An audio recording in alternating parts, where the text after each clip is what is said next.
ಜಿಲ್ಲಾಸ್ಪತ್ರೆ ಎದುರಿರುವ bus ನಿಲ್ದಾಣದಲ್ಲಿ ರೋಗ ಬಾಧೆಯಿಂದ ಬಳಲುತ್ತಿದ್ದ ಅಪರಿಚಿತ ವ್ಯಕ್ತಿಯನ್ನ ಸಮಾಜ ಸೇವಕ ನಿತ್ಯಾನಂದ ವಳಕಾಡು ಅವರು ಜಿಲ್ಲಾಸ್ಪತ್ರೆಗೆ ದಾಖಲುಪಡಿಸಿರುವ ಘಟನೆ ನಡೆದಿದೆ. ದಾಖಲಿಸಲ್ಪಟ್ಟಿರುವ ವ್ಯಕ್ತಿ ಮಾತನಾಡದಿರುವುದರಿಂದ ಹೆಸರು ವಿಳಾಸ ತಿಳಿದು ಬಂದಿಲ್ಲ.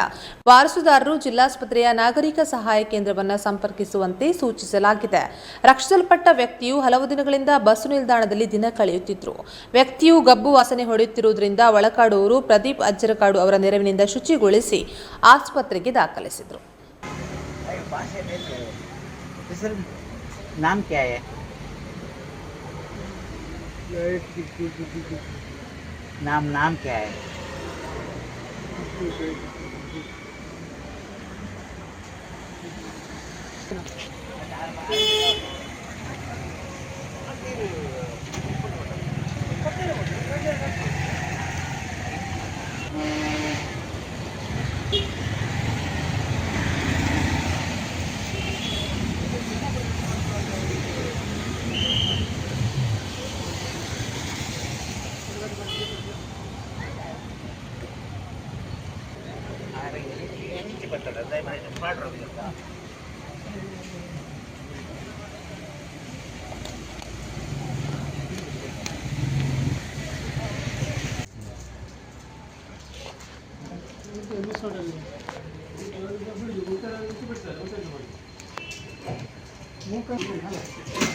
ಬ್ಯಾಗ್